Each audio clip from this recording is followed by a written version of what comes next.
देखिए वो लोग तो थेथराई करते हैं। लालू प्रसाद जी और तेजस्वी प्रसाद जी कहने का मतलब महागठबंधन की पूर्ववर्ती सरकार जो 2005 के पहले रही है, उनको लॉ एंड ऑर्डर पर बात करने का कोई है जगह, तो इसलिए तेजस्वी प्रसाद कहते हैं तो वो थेथराई करते हैं। ये कि लोग काम पर विश्वास करते हैं और वो लोग तो सिर्फ थेथराई करके कुछ न कुछ इधर उधर की बात करते हैं। कहाँ आरक्षण खतरा में पड़ रहा है, कहाँ संविधान खतरा में पड़ रहा है। प्रधानमंत्री के सामने आज तक यहाँ के कोई सांसद कोई बात नहीं बोल सका था और जीतन मान जी वहाँ पर एकदम हर हालत में कहा कि हमारी कड़ाही को इन सबसे भर दीजिए। तो भराएगा, कड़ाही भरेगा, यहाँ गारे की समस्याएं पूरी होगी। लेकिन ये सरकार 5 साल एकदम ठोक करके चलेगी। देखिए, आप लोगों के माध्यम से सबसे पहले गया के महान मतदाताओं के प्रति आभार व्यक्त करते हैं कि उन्होंने आज मौका दिया, जबकि मैं मानता हूं कि ये मौका तो बहुत पहले से ही हमारे पीछे थी, लेकिन पता नहीं गया के मतदाताओं को क्या था, हमें उन्होंने भुला दिया था। लेकिन चलिए, अंत भला तो सब भला। आज उन्होंने किया है और जो गरिमा गया के लोगों को मिली है, मेरे माध्यम से मेरा सौभाग्य है कि गया का प्रथम मुख्यमंत्री होने का मुझे सौभाग्य मिला था और आज गया का प्रथम कैबिनेट मंत्री होने का भी सौभाग्य मिला है। इसलिए गया का ये जो ऋण है जीवन भर हम लोग कभी नहीं भूलेंगे। महान जनता को बहुत दिए। रही बात, हम नहीं जानते थे कि प्रधानमंत्री नरेंद्र मोदी जी हमको इतना बड़ा विभाग देंगे, लेकिन विभाग देते हुए उन्होंने कहा कि मांझी जी, हम अपने विजन का विभाग आपको दिया है। उस समय हमको नहीं पता चलता था कि क्या विजन उनका है, लेकिन जब विभाग का मैं समीक्षा कर रहा हूँ तो हमें लगता है कि सही है। माइक्रो का मतलब सबसे नीचे तबके का और स्मॉल का मतलब उससे बड़ा और मीडियम का मतलब कि बड़ा से थोड़ा कम। कहने का मतलब उद्योग जगत में सारी संभावनाएं इसी विभाग में सन्निहित है। इसका दूसरा अर्थ ये भी हुआ कि छोटा से छोटा वर्कर को लेकर के बड़ा से बड़ा वर्करों को भी इसमें अवसर दिया जा सकता है, उनको स्वरोजगार के लिए। आज जब एक तरह से रोजगार की स्थिति बहुत काफ़ी गंभीर है, वैसी परिस्थिति में ये हमारे सामने एक चैलेंज है और प्रधानमंत्री की ये बात कि मेरा विजन है, तो मेरे ऊपर एक बहुत भारी जिम्मेदारी आ गई है कि हम कैसे इस विभाग को ले चलें जिसमें कि अधिक से अधिक युवाओं का समायोजन हो, उनको रोजगार मिले और राज्य की समृद्धि बढ़े। तो इसलिए हम प्राणपण से नरेंद्र भाई मोदी जी के जो सपना है उसको पूरा करने में लग गए हैं। और आज क्योंकि गया से प्रथम बार चुनाव जीत के गए थे और गया दिल्ली से बाहर आने का मौका मिला, तो सोचा कि सबसे पहले हम गया के लोगों को अपना आभार व्यक्त करें पर्सनली मिल करके। इसी संदर्भ में हम आए हुए हैं और जैसा कि लोग आ रहे हैं, मिल रहे हैं, हमारा सौभाग्य है कि सब लोग हमारे प्रति स्नेह दिखला रहे हैं और हम भगवान से प्रार्थना करते हैं कि भगवान हमें शक्ति दें कि ताकि प्रधानमंत्री जी के सपना को हम पूरा कर सकें और गया के हजारों हजार लोगों को जो अपेक्षाएं हैं खास करके नियोजन के संबंध में, उसको हम पूरा कर सकें। सर, तेजस्वी यादव का बयान आया है, लॉ एंड ऑर्डर करने की कोशिश किया है, विधि व्यवस्था। देखिए, वो लोग तो थेथराई करते हैं। लालू प्रसाद जी और तेजस्वी प्रसाद जी कहने का मतलब महागठबंधन की पूर्ववर्ती सरकार जो 2005 के पहले रही है, उनको लॉ एंड ऑर्डर पर बात करने का कोई है जगह। कुछ भी है तो यहाँ पर जो वारदातें हो रही है, कार्रवाई हो रही है, लेकिन उस समय तो कार्रवाई नहीं होती थी, बल्कि सीएम हाउस में ही निगोशिएशन होता था। आज वैसा न हो रहा है। तो इसलिए तेजस्वी प्रसाद कहते हैं तो वो ठिठुरई करते हैं।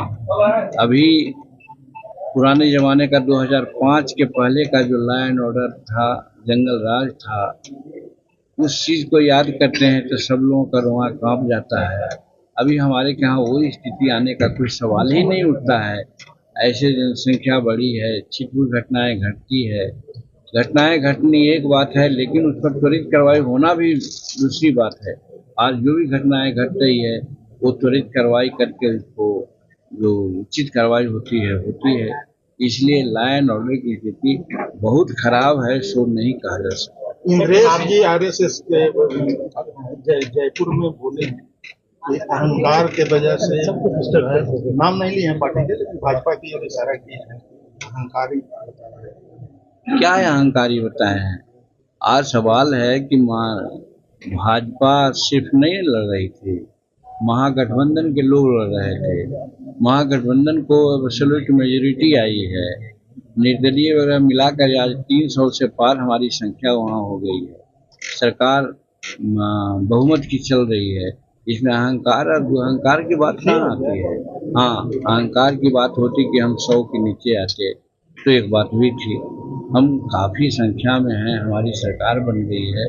हाँ, ये जरूर है कि हम लोगों को जो प्रथम पाली और दूसरी पाली में नरेंद्र भाई मोदी जी ने जो संकल्प लिया, काम किया, उसको पूरा करने का चैलेंज है। और उसमें खास करके जो हमारी आर्थिक स्थिति थी 2014 में, गिरामा बरामा पोजीशन पर थे संसार में, आज हम 5वां पैदान पर आ गए हैं। और 2024 से 2029 तक के आज तीसरा पैदान पर आने के लिए एकदम गारंटी दी है नरेंद्र भाई मोदी जी ने, और उसी दिशा में हम लोग काम कर रहे हैं। तो ये सारा काम होगा। नहीं, एनडीए के लोग काम पर विश्वास करते हैं और वो लोग तो सिर्फ थेथराई करके कुछ न कुछ इधर उधर की बात करते हैं। जैसे चुनाव के समय में भी गलत बात करके का सहारा लिया। कहाँ आरक्षण खतरा में पड़ रहा है, कहाँ संविधान खतरा में पड़ रहा है, लेकिन भोली वाली जनता को समझाने में थोड़ा हद तक वो लोग सफल हो गए, जिसके कारण कुछ सीटें हम लोग को कम आई। हम बार बार कहते थे कि इन लोग का कोई बहाना नहीं है, कोई कारण नहीं है कि अपना बता सकते हैं, लेकिन यही कह करके उन लोग आज ताल ठोक रहे हैं। और देखिएगा, किसी संविधान पर कोई आंच नहीं आएगी, आरक्षण पर कोई आंच नहीं आने वाली है। वैसी परिस्थिति में उन लोगों का तो कुछ काम ही ऐसा है कि जो सृजनात्मक काम नहीं कर सकते हैं, नकारात्मक भूमिका अदा कर। ये तो गया के आम लोगों को उसी दिन मालूम हो जाना चाहिए जिस दिन 16 अप्रैल को गया के गांधी मैदान में प्रधानमंत्री जी थे और जीतन मांझी एक उम्मीदवार के रूप में 2-3 बातों की चर्चा कर गया। क्या उससे ज्यादा गया की आवश्यकता है क्या? तो जब प्रधानमंत्री के सामने आज तक यहाँ के कोई सांसद कोई बात नहीं बोल सका था और जीतन मांझी वहां पर एकदम हर हालत में कहा कि हमारी कड़ाही को इन सबसे भर दीजिए, तो भराएगा, कड़ाही भरेगा, यहाँ कार्य की समस्याएं पूरी होगी, इसमें कहने की जरूरत नहीं है, एकदम भरेगी। जी, उतना ही नहीं, वो तो 3 समस्या की बात बोल रहे थे, हम गांधी मैदान की बात बोल रहे हैं। गांधी मैदान आज खराब स्थिति में है, करोड़ों रुपया उसमें घोटाला हुआ है। तालाब भरो, तालाब खोदो की बात हो रही है, और वहाँ जो घूमने लायक हजारों लोग सुबह शाम घूमते हैं, स्वास्थ्य लाभ लेते हैं, उसको ठीक बनाने की बात चाहे उसको हम लोग ठीक करेंगे। तो इस तरह से चाहे कॉरिडोर की बात हो या फिर फल्गु में पानी लाने की बात हो या गया एयरपोर्ट पर मालवाहक विमान गिराने की बात हो, इत्यादि जो समस्याएं यहाँ की है, सबको हम लोग देखेंगे। प्रधानमंत्री के नॉलेज में बात ला दिया है और हमको बड़ी सुविधा होगी ये काम करने का। आज ये जो गया से सीधे डाल्टनगंज का रेलवे रूट है, उसको भी भाया इमामगंज करने के लिए हम लोग कहा था, उसकी भी प्रक्रिया चल रही है। फिर आपको इस्लामपुर से लेकर के गया तक के जो रेलवे लाइन है उसके बारे में भी बात करेंगे। गया में कई एक ओवर ब्रिज की आवश्यकता है, जिससे कि यहाँ पर यातायात की बात होती है, वो भी ठीक करेंगे। एक समस्या रहे तब तो अनेकों समस्या मेरे दिल में है, लेकिन बारी बारी से हम निश्चित रूप में सभी समस्याओं को सुधारने का प्रयास करेंगे। देखिए, ये बहुत मेरा सौभाग्य है, या कहिए कि हम पर बहुत बड़ा विश्वास नरेंद्र भाई मोदी जी ने किया है कि गरीब लोगों का रोजगार कैसे मिले और गरीब लोगों का उत्थान कैसे हो, इसके जनित उद्योग विभाग, लघु उद्योग विभाग और मध्यम उद्योग विभाग हमारे साथ उन्होंने दिया है। हम भरपूर अपनी क्षमता का प्रयोग करेंगे, जिससे कि हजारों लाखों लोग इसमें नियोजन पाएंगे। और जो गड़बड़ियां हो रही है, वो नाम पर बहुत से स्कीम चल रहे हैं, उस सब का भी उद्भेदन करेंगे, ताकि सरकारी पैसा का दुरुपयोग नहीं हो और यहाँ के युवाओं को अधिक से अधिक रोजगार मिले। ये मेरा प्रयास होगा। इसमें आप लोगों का भी सहयोग है, आम जनता से भी सहयोग की मांग करते हैं। इंडिया अलायंस की पार्टियों का कहना है कि ये सरकार ज्यादा दिन नहीं चलेगी, खासतौर से संजय राउत। यही चीज वो लोग कर रहे हैं। डे वन से वो लोग नकारात्मक बात बोलते हैं, तो उनकी बात पर प्रतिक्रिया देना उचित नहीं है और ऐसा होते रहता है आए दिन। लेकिन ये सरकार 5 साल एकदम ठोक करके चलेगी और भारत को संसार का तीसरी अर्थव्यवस्था बना करके रखेंगे नरेंद्र मोदी जी इसी पीरियड में। ये है, इसलिए सरकार न चलने का कौन बात है।